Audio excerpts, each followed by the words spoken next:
নমস্কার, কাকলিস কুকিং হাবের নতুন আরেকটি ভিডিওতে আপনাদের সবাইকে স্বাগত। আজ আমি চলে এসেছি পাঁপড়ের একদম ভিন্ন রকমের সম্পূর্ণ নিরামিষ একটা রেসিপি নিয়ে। মিক্সিতে পাঁপড় গুঁড়ো করে আমি ঠিক কী বানাতে চলেছি আমার সাথে থেকে দেখতে থাকুন। এই রেসিপিটার জন্য এখানে আমি বেশ কিছুটা মুগের ডালের পাঁপড় নিয়ে নিয়েছি। এগুলোর থেকে আমি 4টে পাঁপড় আজ রান্নায় ব্যবহার করব। আপনাদের যেমন প্রয়োজন 5টা 6টা যার যেমন ইচ্ছা তেমনই নিতে পারেন। এবারে একটা মিক্সির জার নিয়ে নিলাম। পাঁপড়গুলো প্রত্যেকটা আলাদা আলাদা করে আমি মাঝখান থেকে ভাঁজ করে টুকরো টুকরো করে কেটে নিচ্ছি। প্রত্যেকটা ভাঁজ থেকে আবার আমি আরও একটু ছোট ছোট করে কাটছি। এগুলো একটু ছোট ছোট টুকরো করলেই ভালো হবে। এবার প্রত্যেকটা টুকরো আমি এই জারের মধ্যে দিয়ে দিচ্ছি। প্রত্যেকটা পাঁপড়ই আমি এইভাবে টুকরো করে জারে নিয়ে নেব।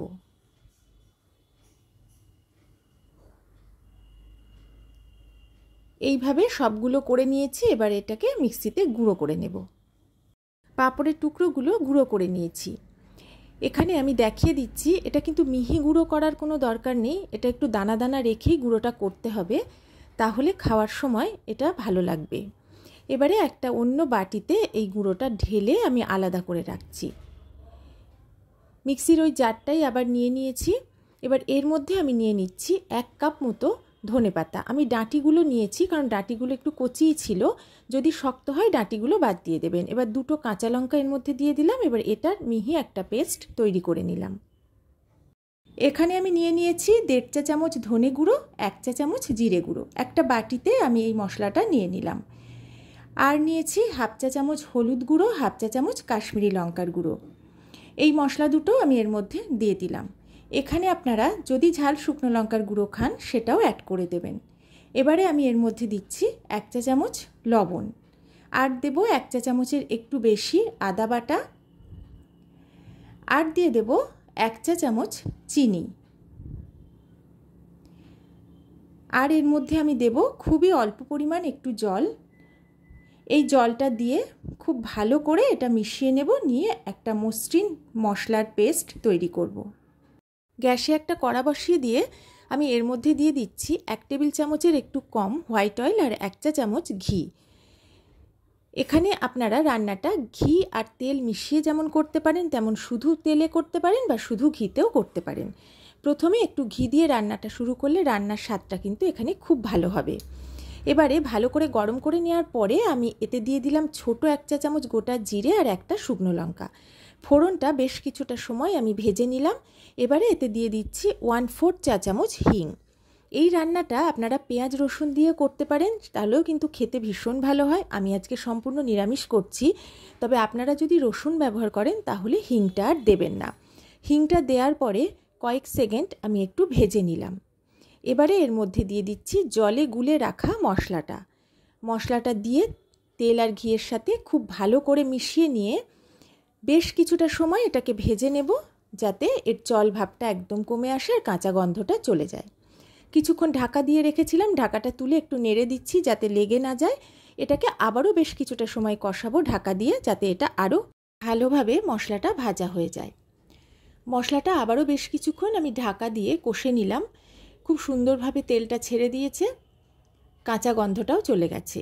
এবারে আমি ধনেপাতা আর কাঁচা লঙ্কার যে পেস্ট বানিয়েছিলাম সেটাই মশলার মধ্যে পুরোটা দিয়ে দিচ্ছি।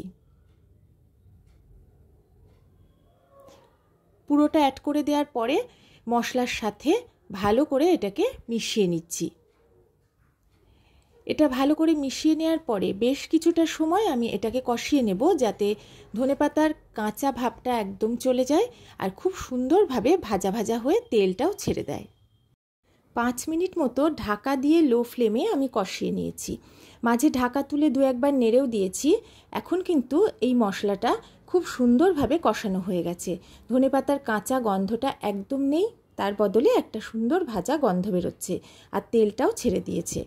এখানে আমি নিয়েছি 1 কাপ টক দই। টক দইটা ভালো করে জল ঝরিয়ে নিয়ে খুব ভালো করে ফ্যাটিয়ে নিয়েছি, যাতে এর মধ্যে একটা ক্রিমি ভাব চলে আসে। এবারে এই দইটা আমি রান্নাতে অ্যাড করে দিচ্ছি। এখানে কিন্তু আমি কোনো টমেটো আজ ব্যবহার করব না। আপনারা যদি টমেটো দেবেন ভাবেন তাহলে টক দইয়ের পরিমাণটা একটু কমিয়ে দেবেন। 1/2 কাপ টক দই দিলে সেক্ষেত্রে হয়ে যাবে।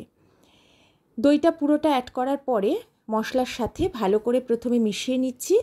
তারপর গ্যাসের ফ্লেমটা লোতে রেখেই সমানেই এটাকে নাড়তে থাকবো। রান্নায় টক দই অ্যাড করার পর সাথে সাথেই বেশ কিছুটা সময় সমানে নেড়ে চেড়ে যেতে হয়, তাহলে কিন্তু টক দইটা আর ফাটে না। অনেকটা সময় নিয়ে এটাকে সমানে নেড়ে ভালো করে মিশিয়ে নেব। তারপরে আমি গ্যাসের ফ্লেম লো করে ঢাকা দিয়ে আবারও কষাবো, যাতে এর থেকে কাঁচা গন্ধটা একদম চলে যায় আর খুব ভালোভাবে তেলটাও ছেড়ে যায় আর ভাজা ভাজা হয়ে যায়। ঢাকা দিয়ে কিছুক্ষণ কষিয়ে নিয়েছি, কষানোটা হয়ে গেছে, বেশ সুন্দরভাবে ভাজা হয়ে গেছে। এবারে আবারও একটু আমি নেড়ে চেড়ে নিলাম। এখন এর মধ্যে অ্যাড করে দিচ্ছি বেশ কিছুটা গরম জল। জলটা একটু বেশি করেই এখানে দেব। জলটা দিয়ে ভালো করে এবার মিশিয়ে নিচ্ছি। এবার গ্যাসের ফ্লেমটা হাইতে করে এটাকে ফুটিয়ে দেব, দিয়ে একদম লোতে করে দিয়ে আমি এটাকে ঢাকা দিয়ে ফুটতে দেব। কিছুক্ষণ ফোটার পরে আমি লবণ আর মিষ্টিটা একটু চেক করে নেব। এখন আমি একটা কাঁচা লঙ্কা অ্যাড করলাম। ঝাল, লবণ, মিষ্টি আপনারা আপনাদের স্বাদ মতোই দেবেন। এখানে আমি নিয়ে নিয়েছি কিছুটা সেদ্ধ করা আলু, একটা মাঝারি আলু আর একটা খুব ছোট আলু সেদ্ধ করে আমি খোসা ছাড়িয়ে নিয়েছি। এবারে আলুর টুকরোগুলো আমি একটা গ্রেটারে গ্রেট করে নিচ্ছি। এই আলুর টুকরোগুলো হাতে স্ম্যাশ করেও কিন্তু নিতে পারেন, কিন্তু সেক্ষেত্রে একটু গোটা অংশ থেকে যায় বেশি পরিমাণ, তাই গ্রেট করে নিলে এটা সমানভাবে বেশ সুন্দরভাবে মেশানো যাবে। সব টুকরোগুলোই আমি একইভাবে গ্রেট করে রেডি করে নিচ্ছি। এখানে একটা প্লেটে আমি গ্রেট করে নেওয়া আলুটা নিয়ে নিয়েছি, পুরোটা নেইনি, অল্প কিছুটা একটু সরিয়ে রেখেছি। আর এর মধ্যে দিয়ে দিলাম গুঁড়ো করে নেওয়া পাঁপড়। এখানে আলুর থেকে এই পাঁপড়ের পরিমাণটা যেন বেশি হয় সেটা খেয়াল রাখতে হবে। এর মধ্যে অ্যাড করে দিয়েছি হাফ চা চামচ লবণ, হাফ চা চামচ কাশ্মীরি লঙ্কার গুঁড়ো, আর দিচ্ছি হাফ চা চামচেরও একটু কম হলুদ গুঁড়ো। এবার আমি এর মধ্যে দিয়ে দিচ্ছি বেসন। এখানে আমি 2 চা চামচ মতো বেসন এখন অ্যাড করছি, পরে আরও একটু দিতে হবে, সেটা প্রয়োজন বুঝে মাখতে মাখতে আমি পরে অ্যাড করব। এবার দিচ্ছি এখানে অল্প কিছুটা গোলমরিচ গুঁড়ো। এখানে ঝাল শুকনো লঙ্কার গুঁড়োটা আপনারা দিতে পারেন, আমি ওটা ব্যবহার করব না বলে গোলমরিচ গুঁড়ো দিচ্ছি। এবারে হাত দিয়ে এই সব কিছু খুব ভালোভাবে আমি মেখে নেব। এখানে কিন্তু কোনো রকম জল ব্যবহার করা যাবে না, আলুর মধ্যে যে ময়েশ্চার আছে সেটাতেই কিন্তু এটা সুন্দরভাবে মাখা হয়ে যাবে। আর মাখতে মাখতে এটার একটা ডো তৈরি করতে হবে, তবে ডোটা যদি একটু নরমও হয়ে যায় তাতেও কোনো সমস্যা হবে না পরের স্টেপে। এবার খুব ভালো করে আমি এটাকে মেখে নিয়ে ফিরে আসছি। খুব ভালো করে মেখে নেওয়ার পরেও আমার মনে হলো যে বেশ নরম আছে, তাই আবারও বেশ কিছুটা বেসন আমি এর মধ্যে অ্যাড করে দিলাম। বেসনটা দিয়ে আবারও মেখে নিয়েছি। এবার আমি এর মধ্যে দিয়ে দিচ্ছি 1 চা চামচ মতো তেল। তেলটা দিয়ে ভালো করে মেখে নেব। ডোটা আমি রেডি করে ফেলেছি। এটা কিন্তু আমি একটু নরমই রেখেছি, আপনারা চাইলে এর থেকে আর অল্প একটু শক্ত করতে পারেন। এবার হাতের আঙুলে আমি অল্প একটু তেল মাখিয়ে নিয়ে এই ডো থেকে খুব ছোট ছোট আকারের অংশ কেটে নিয়ে হাতে একটু গোল গোল করে প্লেটে রেখে দিচ্ছি। পুরো ডোটা থেকে এইভাবেই আমি কেটে নেব। আপনারা চাইলে আরেকটু বড় করতে পারেন, কিন্তু আমি ছোট্ট ছোট্ট করে করলাম, তাহলে দেখতেও ভালো লাগে, খেতেও ভালো লাগে। আর এইটা করার সময় অবশ্যই খেয়াল রাখতে হবে যেন খুব বেশি নরম না হয়ে যায়, তাহলে কিন্তু বেসনের পরিমাণ বেশি দিলে এটা কিন্তু একটু শক্ত হয়ে যাবে। এবারে হাতের তালুতে খুব অল্প পরিমাণে একটু তেল নিয়ে এই বলগুলো হাতে নিয়ে আমি গোল করে রেডি করে নিচ্ছি। এগুলো গোল শেপের করলে একটু দেখতে ভালো লাগে, তাই আমি এভাবে করে নিচ্ছি। এইভাবে সবগুলোই রেডি করে নেব। সমস্ত বলগুলো আমি রেডি করে নিয়েছি। এই বলগুলো বানানোর পরে খুব বেশিক্ষণ না রাখাই ভালো, তাহলে এগুলো কিন্তু একটু বেশি নরম হয়ে যাবে। গ্যাসে একটা কড়া বসিয়ে আমি বেশ কিছুটা হোয়াইট অয়েল দিয়ে হাই ফ্লেমে প্রথমে গরম করে নিচ্ছি। আমি দুবারে এই বলগুলো ভেজে নেব, তবে এক্ষেত্রে এগুলো কিন্তু খুব বেশি তেল টানে না, তাই একটু বেশি তেল দিয়ে একবারে যদি বলগুলো ভেজে নেওয়া হয় তাতেও কিন্তু খুব একটা সমস্যা হবে না। এবারে গরম তেলে গ্যাসের ফ্লেমটা লো করে দিয়ে এই বলগুলো একটা একটা করে আমি দিয়ে দিচ্ছি। এগুলো ভাজার সময় সবসময় কিন্তু গ্যাসের ফ্লেমটা লোতেই রাখতে হবে। এবার এগুলো অর্ধেকটা আমি দিয়ে দিয়েছি। একটা পিঠ আমার হালকা লালচে কালার হয়ে গেছে। এবারে আমি আস্তে আস্তে উল্টে দিচ্ছি। এগুলো উল্টে পাল্টে আমি এরকম লালচে কালার করে ভেজে নেব। বড়াগুলো হালকা লালচে করে ভেজে নিয়েছি, এগুলো আর ভাজবো না, এবারে তুলে নেব। একটু দেখিয়েও দিচ্ছি কত সুন্দরভাবে এগুলো ভাজা হয়েছে। এবারে তেল ছেঁকে এগুলো অন্য একটা পাত্রে তুলে নিচ্ছি। আর যে তেলটা আমি দিয়েছিলাম কড়াতে তার থেকে খুব বেশি তেল কিন্তু কমেনি। এবারে আবারও বাকিগুলো আমি তেলের মধ্যে দিয়ে দিচ্ছি।